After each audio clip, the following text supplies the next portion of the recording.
Module 2. Fixture organisation. It's very important that you're organised prior to the match to ensure that you don't forget or miss anything. So here's a checklist for pre-match day. Check to make sure you know where it is your game is being played. If you've never been there before, check to make sure how long it's going to take to travel to the venue. Check the time for each half. Different age groups have different time lengths for each half, so make sure you're across how long each game is going to be played for. Organise your own kit. Make sure you've got everything you need: whistle, boots, shorts, socks, jersey, tracksuit, water, everything that you're going to need. Make sure you've got it all ready to go. Check the team's jersey colours prior to the game. It may be that the strip that you're going to be wearing clashes with one of the teams. You don't want to be arriving at the game putting on your white shirt only to find that one of the teams is wearing a white jersey. Check the cancellation and ground change method so that if at the last minute there is a change, you know where to go to find out that information. And plan your own match day timetable. What time are you going to leave? What time do you want to arrive? What time is kickoff? How long is each half? Make sure you have a plan of a match day timetable. On match day, listen for cancellation and ground changes. Here in the Bay of Plenty, most of our cancellations and ground changes are announced on a local radio station. Make sure you know what station that is. Follow a match day food and fluid intake plan. You don't want to be having a large meal 30 minutes before kickoff.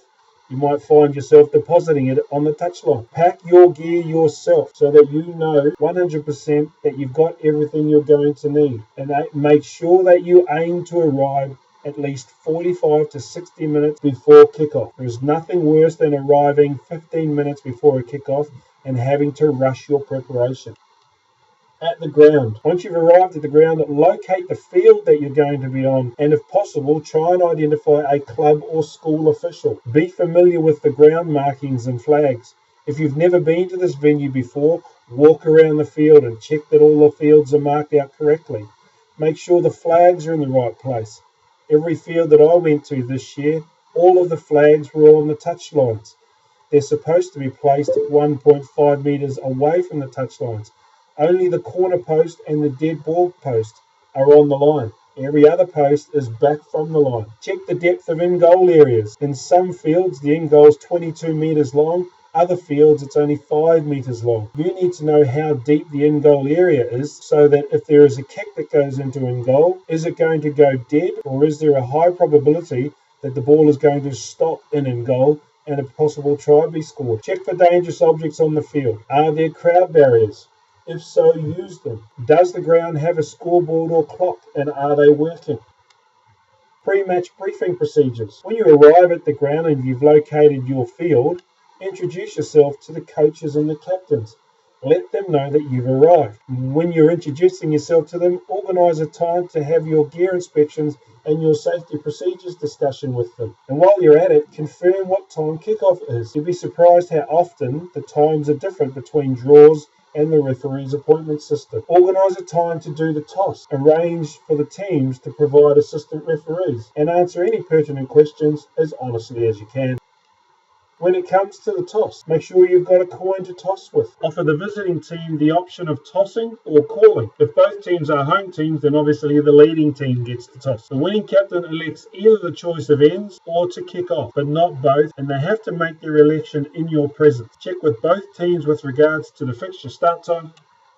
Pre-match preparation. Make sure you do a decent warm-up and revisit areas for on-field improvement, such as whistle or positioning.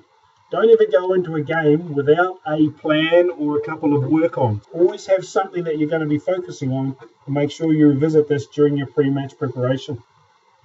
Your pre-kickoff organisation. Blow the whistle 2 to 3 minutes prior to the scheduled match start to let both teams know that you're ready and waiting. They'll usually come into a huddle around about this time, and you'll probably need to give another blast on the whistle to get them on the field. Ensure that the teams go to the correct ends and that the correct team is going to kick off. If you're late in starting, divide the remaining time in half and consider reducing half time if you have games that are following on after you. Timekeeping. Check the time for each half prior to each fixture and check the ground clock if there's one available and is it working. However, do not rely on the ground clock. Always use your own watch and use the stopwatch component of your watch. Set your watch immediately prior to kickoff and check the competition rules read time off for injury. Some competition rules there is no time off for injury, in which case you'll just leave your watch running. Reset your watch at half-time. 1 minute maximum for the treatment of injured players on the field. A longer time may be allowed for serious injury or for the removal of a player from the field. This brings us to the end of Module 2. Please now take a moment to complete the assessment on page 9 of your workbook. Coming up, Module 3, Whistle, Signal, Verbals.